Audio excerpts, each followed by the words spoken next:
नमस्कार दोस्तों, हमारे चैनल में आपका स्वागत है। हमने एनसीईआरटी नोट्स पढ़ना शुरू किया था जो हाथ से बनाया हुआ है।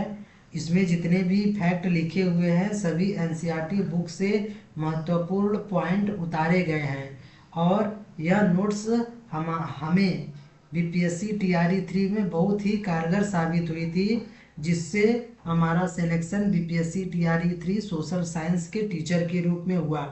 हमने एनसीईआरटी नोट्स का पहला क्लास अपलोड कर दिया है, ये क्लास नंबर 2 है। और अगर आपने एनसीईआरटी पढ़ा है तो इस क्लास से आपका बहुत ही अच्छे से रिवीजन हो जाएगा। देखिए क्या लिखा है क्लास नंबर 2 में। मृदा बनने की प्रक्रिया में उच्चावच जनक सेल अथवा संस्तर सेल जलवायु, वनस्पति और जैव पदार्थ और समय मुख्य कारक है। यानी मृदा बनने में क्या क्या महत्वपूर्ण कारक है, तो उच्चावच जनक सेल, संस्तर सेल, जलवायु, वनस्पति और जैव पदार्थ के साथ साथ समय।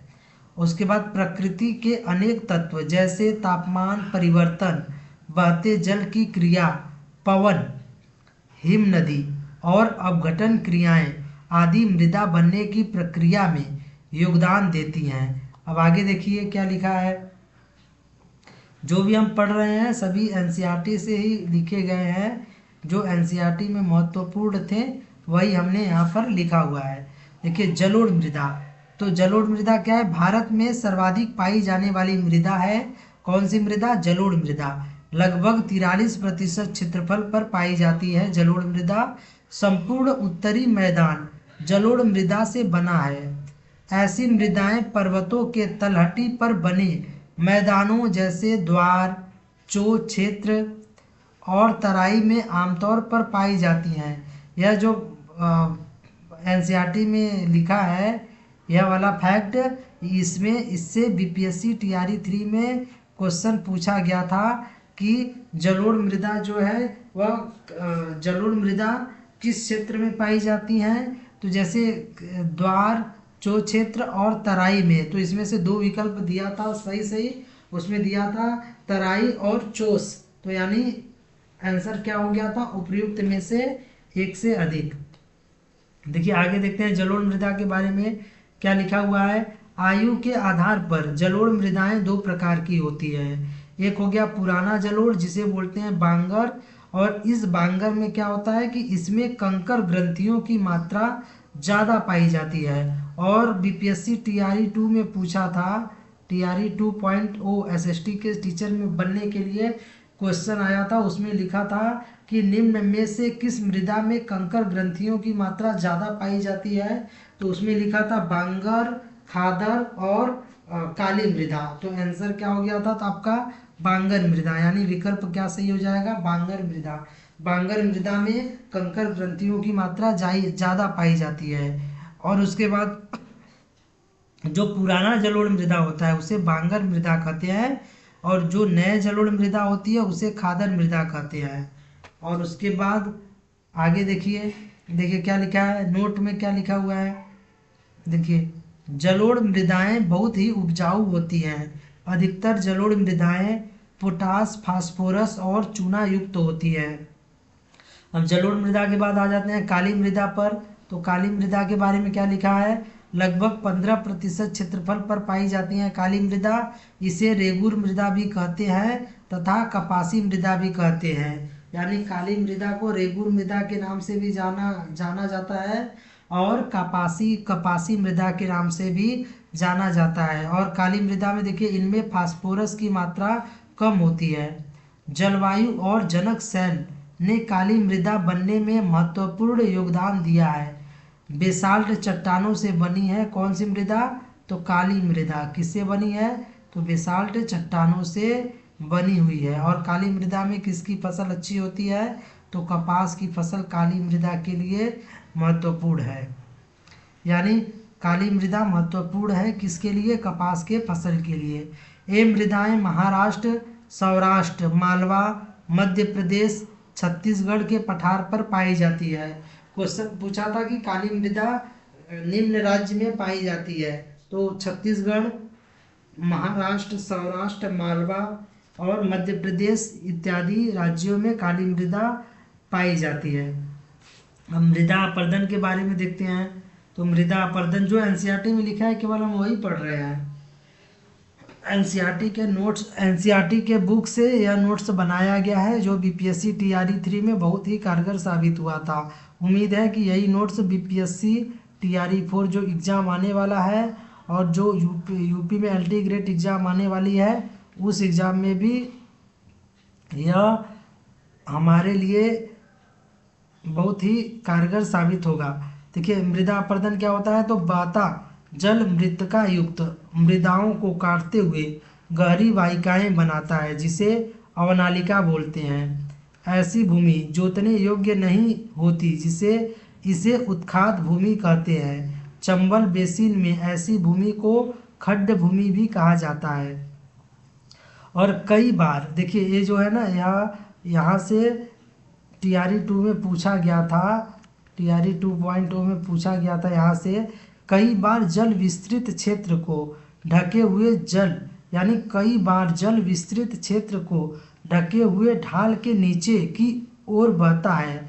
ऐसी स्थिति में इस क्षेत्र की ऊपरी मृदा घुलकर जल के साथ बह जाती है जिसे चादर अपरदन या सीट कटाव कहा जाता है। यानी क्वेश्चन पूछा था कि जब मृदा की ऊपरी परत जल के साथ बह जाती है तो यह कौन सा अपरदन है या यह इसे क्या बोलते हैं, तो इसे चादर अपरदन या सीट कटाव बोलते हैं। तो विकल्प में सीट कटाव दिया हुआ था।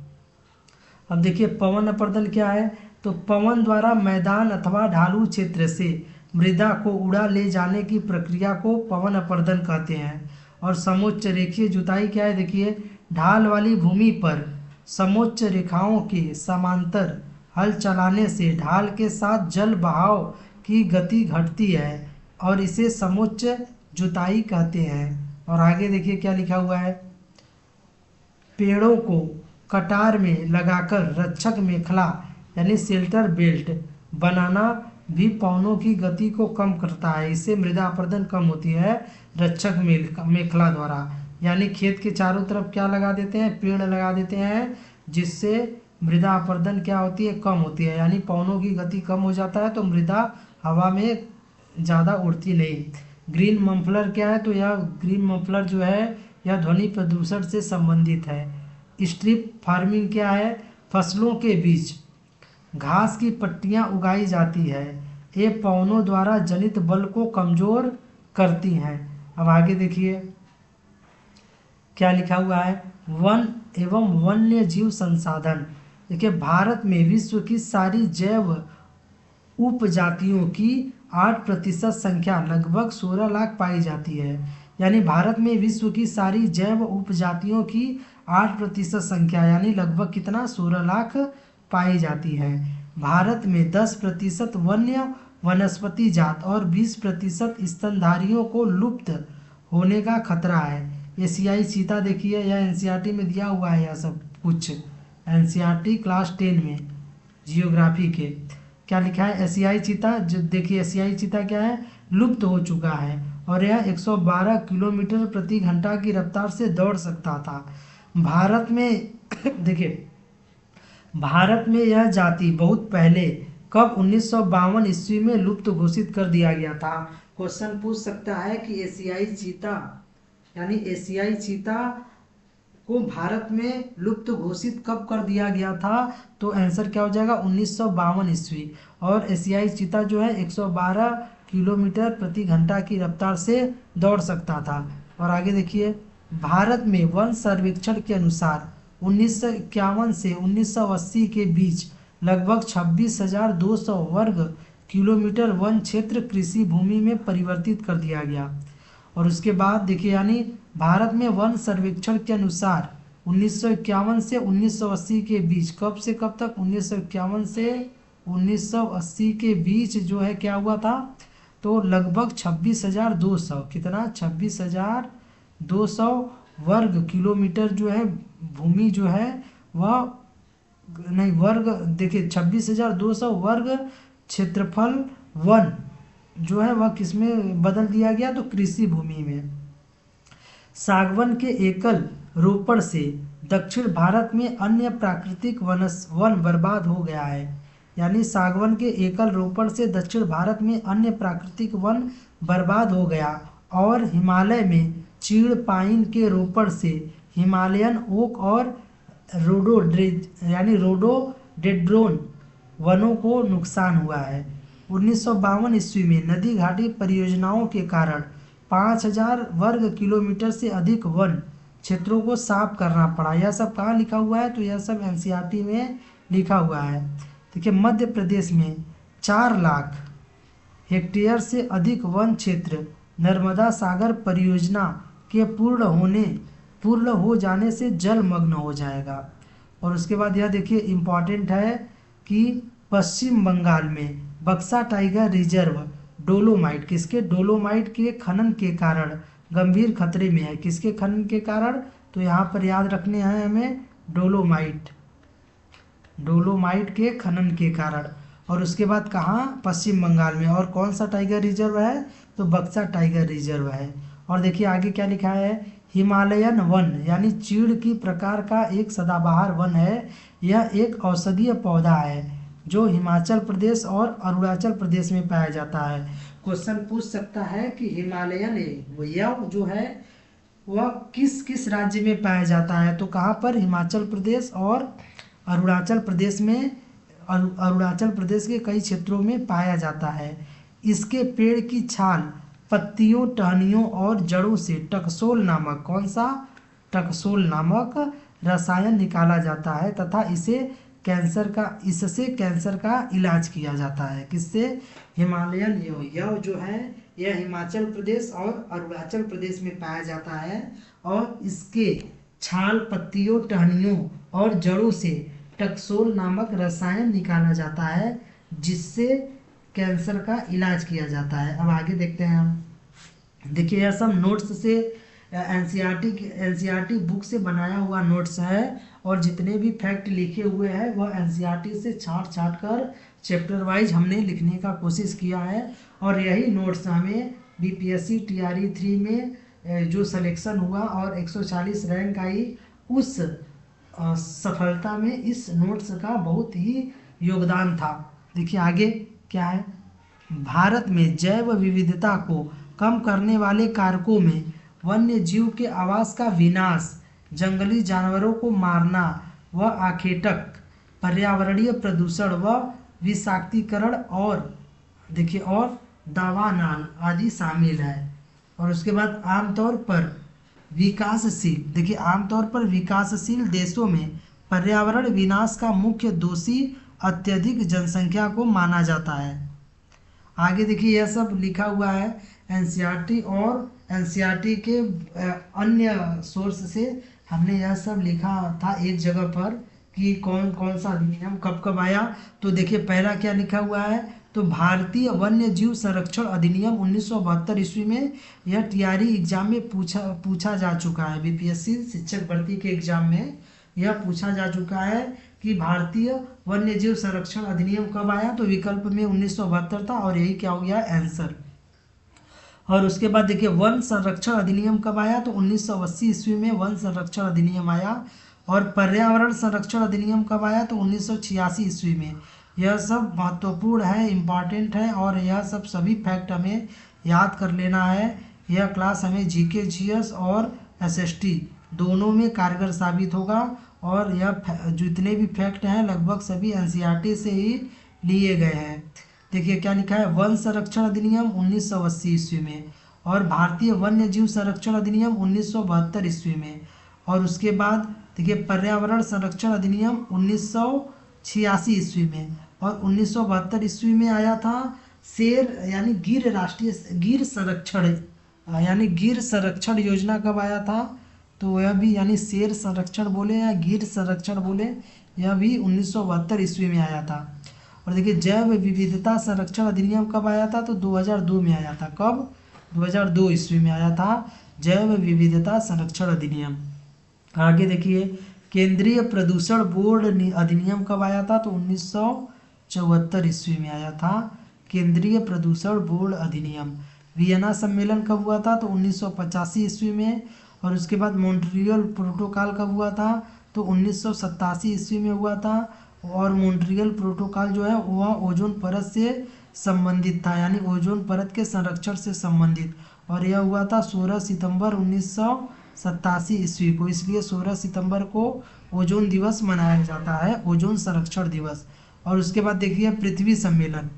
पृथ्वी सम्मेलन कब हुआ था, तो 1992। यह टीआरई 3 में पूछा गया था कि पृथ्वी सम्मेलन कब हुआ था, तो 1992 ईस्वी में। कहाँ पर, रियो डी जेनेरियो में हुआ था। यह कहाँ पर है, तो यह है ब्राज़ील में। और उसके बाद पृथ्वी सम्मेलन में एजेंडा 21 को स्वीकृति दी गई। एजेंडा 21 क्या था, तो एजेंडा 21 एक उद्देश्य था जिसमें रोगों से लड़ना और पर्यावरणीय जो प्रदूषण है उसको कम करना इत्यादि शर्त शामिल थे। और क्योटो प्रोटोकॉल कब हुआ था, तो 1997 ईस्वी में हुआ था क्योटो प्रोटोकॉल, यानी ग्रीन हाउस प्रभाव को कम करने के लिए क्योटो प्रोटोकॉल हुआ था। कब हुआ था क्योटो प्रोटोकॉल, तो 1997 ईस्वी में। और ग्रीन हाउस प्रभाव को कम करने के लिए, और ग्रीन हाउस में सबसे खतरनाक गैस कौन है, तो कार्बन डाइऑक्साइड, जो कि ग्रीन हाउस गैस जो है वो सूर्य से आने वाली किरणों को, यानी सूर्य से आने वाली जो तापमान है पृथ्वी को मिलती है, अगर ग्रीन हाउस गैस अधिक हो जाती है तो हमारे पृथ्वी का तापमान धीरे धीरे बढ़ने लगता है, और जिससे ग्लोबल वार्मिंग होने का खतरा बढ़ जाता है। ग्लोबल वार्मिंग का मतलब जितने भी अंटार्कटिका या जितने भी दक्षिणी ध्रुव पर ये सब बर्फ है वह सब पिघलने लगेंगे, और समुद्र का स्तर क्या होगा, बढ़ जाएगा। अब आगे देखिए कार्टाजोना प्रोटोकॉल कब हुआ था, तो सन 2000 में। नागोया प्रोटोकॉल कब हुआ था, तो 2010 ईस्वी में। गिर संरक्षण यानी शेर परियोजना कब आया था, तो मैंने बताया था अभी ऊपर 1972 ईस्वी में। और वन संरक्षण अधिनियम भी 1972 ईस्वी में ही आया था। प्रोजेक्ट टाइगर कब आया था, तो 1973 ईस्वी में, यानी बाघ संरक्षण परियोजना। हाथी संरक्षण परियोजना कब आया था, तो हाथी संरक्षण परियोजना आया था 1992 ईस्वी में। और पृथ्वी सम्मेलन भी 1992 ईस्वी में हुई थी। रामसर समझौता कब हुआ था, तो रामसर समझौता हुआ था 2 फरवरी 1971 ईस्वी को आर्द्र भूमि के संरक्षण के लिए, इसलिए 2 फरवरी को आर्द्र भूमि दिवस मनाया जाता है। और उसके बाद यह लागू कब हुआ था, तो 1974 ईस्वी में लागू हुआ था। और आज का क्लास इतना ही है। हमने जितने भी महत्वपूर्ण फैक्ट पढ़े हैं वह सभी फैक्ट एनसीईआरटी में दिए हुए हैं, और एनसीईआरटी के नोट्स से ही एनसीईआरटी के बुक से ही यह नोट्स बनाया गया है। और यह नोट्स आपके बीपीएससी टीआरई 4 के एग्ज़ाम में बहुत ही महत्वपूर्ण साबित होगा। बीपीएससी टीआरई 4 के एग्ज़ाम में, यूपी टेट में, और उसके बाद एलडी ग्रेड एग्ज़ाम में भी यहाँ से ज़रूर हमें फ़ायदा होगा। और जो बीपीएससी टीआरई 4 है वहाँ तो यहाँ से क्वेश्चन आना एकदम कन्फर्म है। अगर क्लास पसंद आया हो तो हमारे चैनल को सब्सक्राइब अवश्य करिएगा। धन्यवाद।